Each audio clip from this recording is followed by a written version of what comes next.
It's been a long time coming, but it finally came. And you know what's really remarkable for me is in 2 months, I'll be able to say the next president's name out loud, Joe Biden. So people are dancing in the streets, yes, all over America, around the world. At my house, he's the president-elect, and Kamala Harris is our next vice president. And here's what they said when they took to the stage to do something you know who never could, rally the country. Take a look.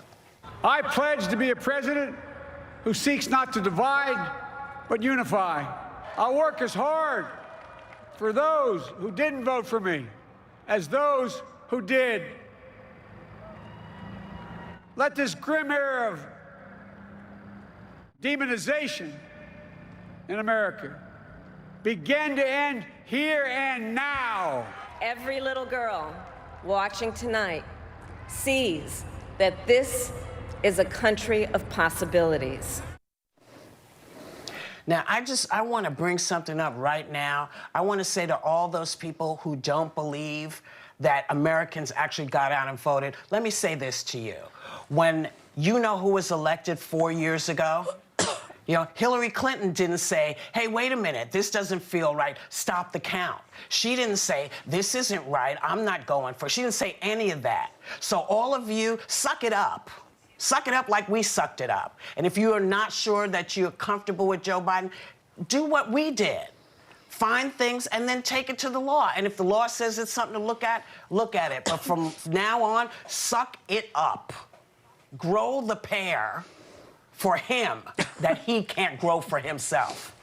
Because this is ridiculous. You're not sure that he won. You're bringing into question all these Americans who voted legally, came out and stood and voted. How dare you question it? And I imagine that there were some bottles might have been popped at your house, Joy. Did you drink? Did you sing? Did you dance? What did you do? I did have we had champagne and we all had a great time with some friends in a safe environment. But, you know, there are a couple of things. Number one, if we were going to cheat, if there was going to be any kind of fraud, why not do it in the Senate also? Why just the presidency? Might as well take the whole enchilada. So they're completely illogical right there. Second thing is I would like to congratulate you, Whoopi, having spent 4 years and never mentioning his name once. I think you should get an Emmy for the best non-spoken word, okay? That's another thing. Or a Grammy, rather. Actually, it's a Grammy. I feel like, you know, this morning I said to Steve, what is it that Superman always said? Truth, justice, and the American way is back. It's back. You know, I don't think that people understand. Today, everybody should be happy because just picture in your mind what it could have been if he had won. It would have been the end of this country. It would have been the end of democracy. And I am not exaggerating. I am not exaggerating. I believe in truth. He started out lying, and he would just continue for another 4 years. We'd never get out of this COVID disaster that we're in. We'll never have scientists if he were here. So please, everybody, take a breath and say thank you, America, for saving our country. Yes. Thank you. Sonny, what did you feel? I know you were probably singing and kicking up your toesies, too, when you heard this news. Did you believe it? I was. I mean, I cried, you know, because representation matters. And the fact that Kamala Harris is now going to be the first woman in that seat as a vice president and a woman of color.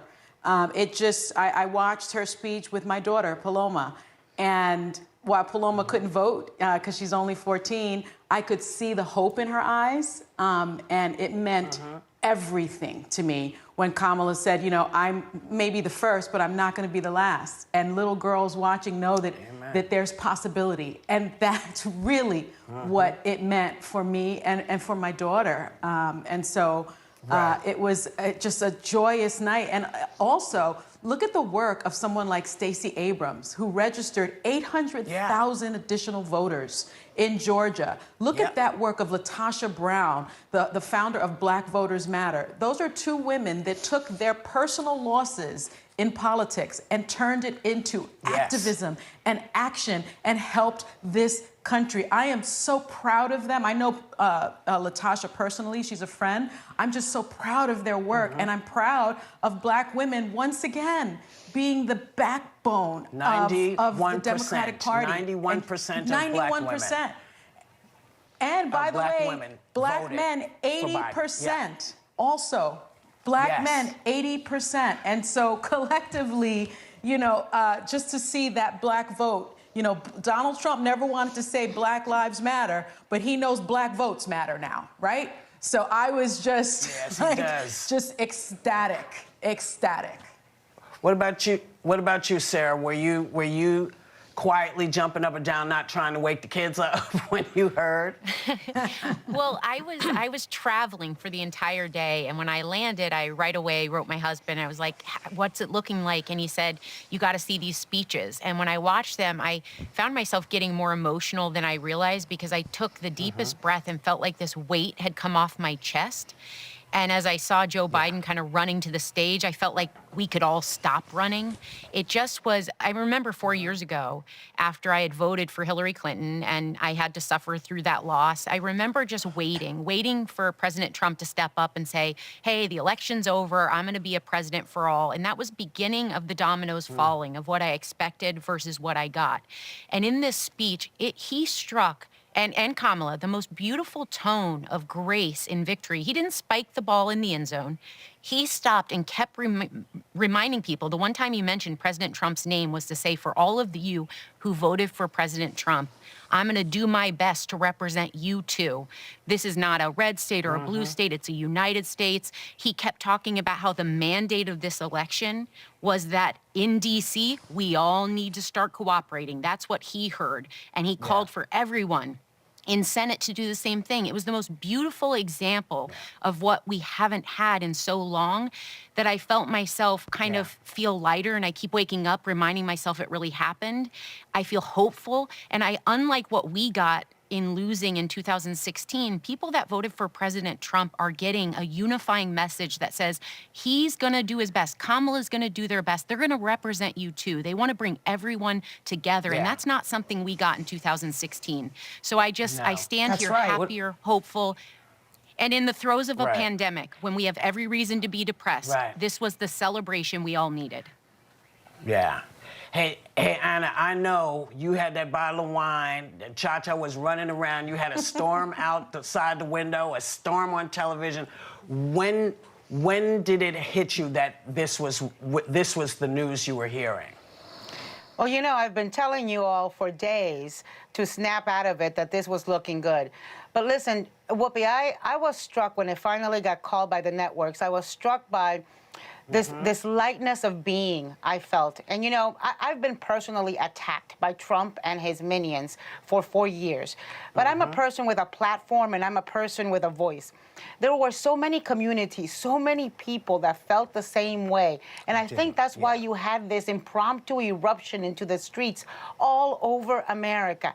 And then to see Kamala, they couldn't pronounce her name. Remember when they couldn't pronounce her name? Well, now they're going to have to pronounce Madame Vice President. And there was this picture that for me was so poignant of all the vice presidents beforehand who were all white men, and then Kamala standing on the other side, and it just it lifted me, it gave me hope. And I want to thank Black women. They were the MVPs of this election.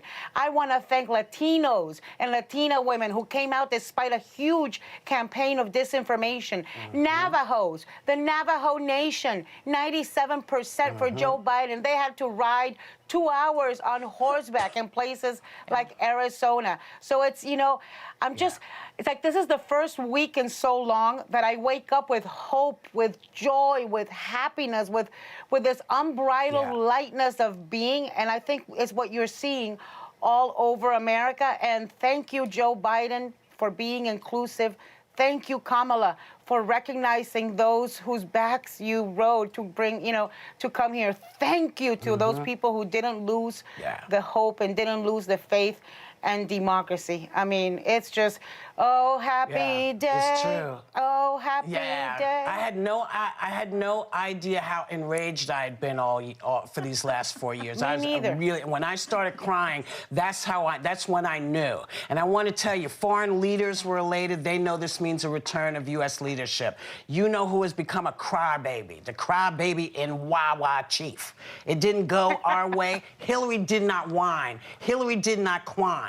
She did not say we need a recount. She said, okay, you won fair and square, even when we knew the Russians had been in there. She did not say, well, I should be president now. She didn't. She did what you're supposed to do. If you don't win, then you say, okay, and you fight harder next time, which is what's happening. So there are 73 days before they become the president and vice president of the United States, 73 days.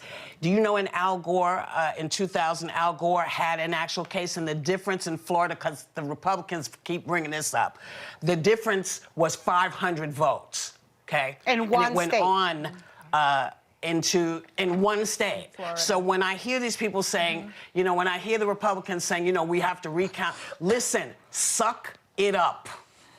Suck it up. This is the United States of America. When our guys win, we gotta suck it up. When your guys win, we gotta suck it. We each have to do what we have to do. That's the American way. So let's at least try to be respectful. Because if you're not gonna respect the fact that all these people came out and voted, you are basically saying you don't care about the American democracy. That's what you're saying. All of y'all who have said, well, I don't know, you know, suck it up.